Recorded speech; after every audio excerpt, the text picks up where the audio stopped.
Mere Christianity, Book 4, Chapter 7. Let's pretend. May I once again start by putting two pictures, or two stories rather, into your mind. One is the story you have all read called Beauty and the Beast. The girl, you remember, had to marry a monster for some reason, and she did. She kissed it as if it were a man, and then, much to her relief, it really turned into a man and all went well. The other story is about someone who had to wear a mask which made him look much nicer than he really was. He had to wear it for years, and when he took it off, he found his own face had grown to fit it. He was now really beautiful.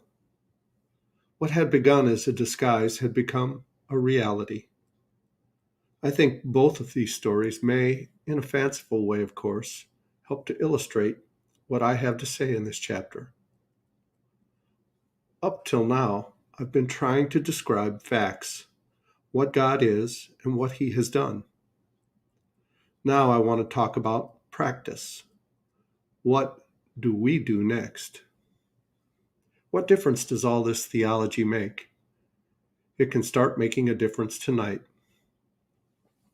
If you are interested enough to have read thus far, you are probably interested enough to make a shot at saying your prayers, and whatever else you say, you will probably say the Lord's Prayer. Its very first words are, Our Father. Do you now see what those words mean? They mean, quite frankly, that you are putting yourself in the place of a son of God. To put it bluntly, you are dressing up as Christ. If you like, you are pretending. Because, of course, the moment you realize what the words mean, you realize that you are not a son of God. You are not being like the Son of God, whose will and interests are at one with those of the Father. You are a bundle of self-centered fears, hopes, greeds, jealousies, and self-conceit, all doomed to death. So that in a way, this dressing up as Christ is a piece of outrageous cheek. But the odd thing is that He has ordered us to do it. Why? What is the good of pretending to be what you are not? Well, even on the human level, there are two kinds of pretending. There is a bad kind, where the pretense is there instead of the real thing, as when a man pretends he's going to help you instead of really helping you. But there's also a good kind, where the pretense leads up to the real thing. When you are not feeling particularly friendly, but know you ought to be, the best thing you can do very often is to put on a friendly manner and behave as if you were a nicer person than you actually are. And in a few minutes, as we have all noticed, you will be really feeling friendlier than you were. Very often, the only way to get equality in reality is to start behaving as if you had it already. That is why children's games are so important. They are always pretending to be grown-ups, playing soldiers, playing shop, but all the time they are hardening their muscles and sharpening their wits so that the pretense of being grown-ups helps them to grow up in earnest. Now, the moment you realize, here I am dressing up as Christ, it is extremely likely that you will see it at once some way in which, at that very moment, the pretense could be made less of a pretense and more of a reality. You will find several things going on in your mind which would not be going on there if you were really a son of God. Well, stop them. Or you may realize that instead of saying your prayers, you ought to be downstairs writing a letter or helping your wife to wash up. Well, go and do it. You see what is happening? The Christ himself, the Son of God, who is a man just like you, and God, just like his Father, is actually on your side and is already at that moment beginning to turn your pretense into a reality. This is not merely a fancy way of saying that your conscience is telling you what to do. If you simply ask your conscience, you get one result. If you remember that you are dressing up as Christ, you get a different one. There are lots of things which your conscience might not call definitely wrong, especially things in your mind. but which you will see at once you cannot go on doing if you are seriously trying to be like Christ. For you are no longer thinking simply about right and wrong. You're trying to catch the good infection from a person. It is more like painting a portrait than like obeying a set of rules. And the odd thing is that while in one way it is much harder than keeping rules, in another way it is far easier. The real Son of God is on your side. He is beginning to turn you into the same kind of thing as himself.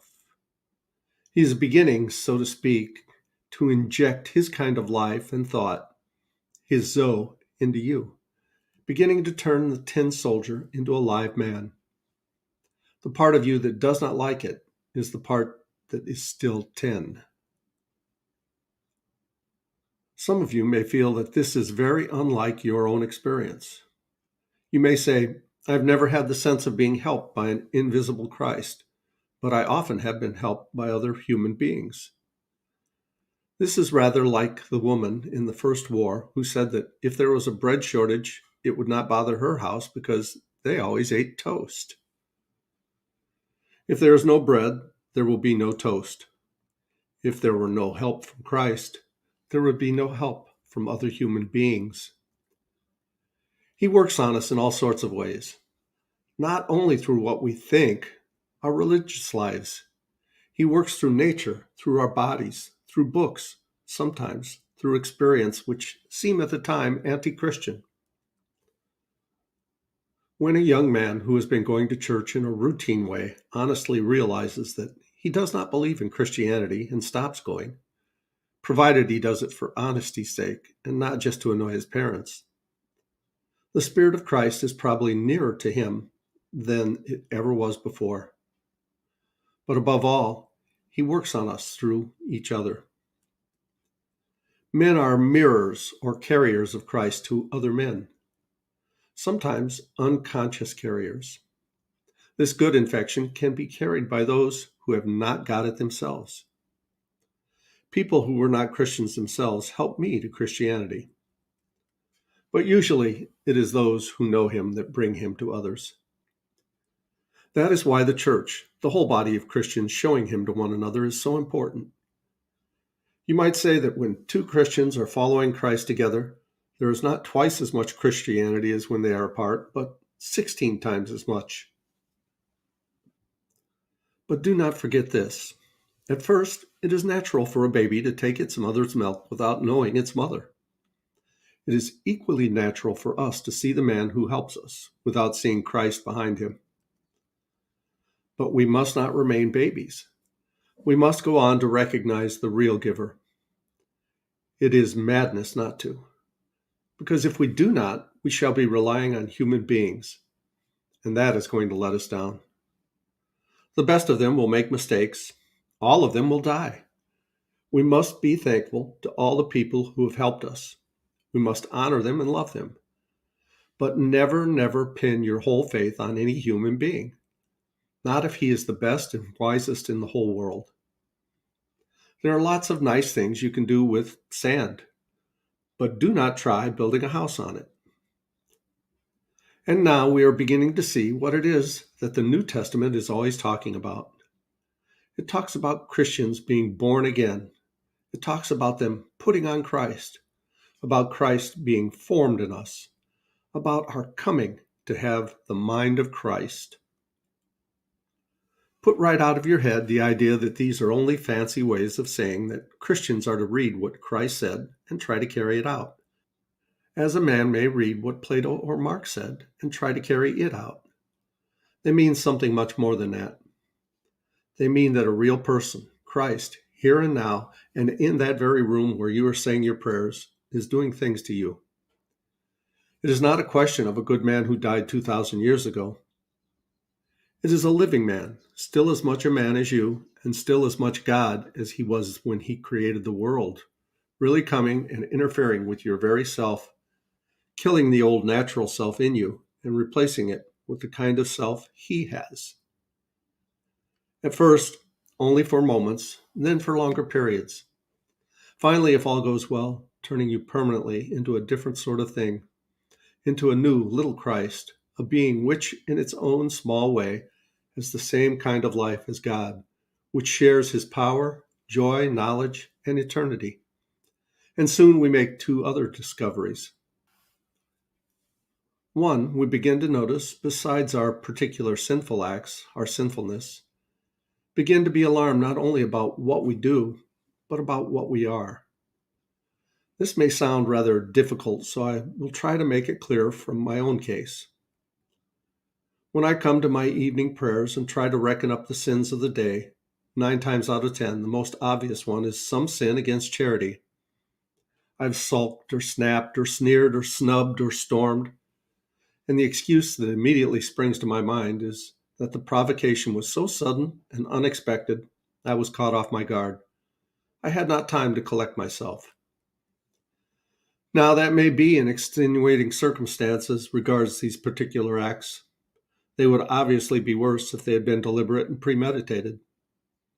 On the other hand, surely what a man does when he is taken off his guard is the best evidence for what sort of a man he is. Surely what pops out before the man has time to put on a disguise is the truth. If there are rats in a cellar, you are most likely to see them if you go in very suddenly. But the suddenness does not create the rats. It only prevents them from hiding. In the same way, the suddenness of the provocation does not make me an ill-tempered man. It only shows me what an ill-tempered man I am. The rats are always there in the cellar, but if you go in shouting and noisily, they will have taken cover before you switch on the light. Apparently, the rats of resentment and vindictiveness are always there in the cellar of my soul. Now the cellar is out of reach of my conscious will. I can, to some extent, control my acts. I have no direct control over my temperament. And if, as I said before, what we are matters even more than what we do, if indeed what we do matters chiefly as evidence of what we are, then it follows that the changes which I most need to undergo is change that my own direct voluntary efforts cannot bring about. And this applies to my good actions too. How many of them are done for the right motive? How many for fear of public opinion or a desire to show off? How many from a sort of obstinacy or sense of superiority, which, in different circumstances, might equally have led to some very bad act? But I cannot, by direct moral effort, give myself new motives. After the first few steps in the Christian life, we realize that everything which really needs to be done in our souls can be done only by God. And that brings us to something which has been very misleading in my language up to now. 2, or second, I've been talking as if it were we who did everything. In reality, of course, it is God who does everything.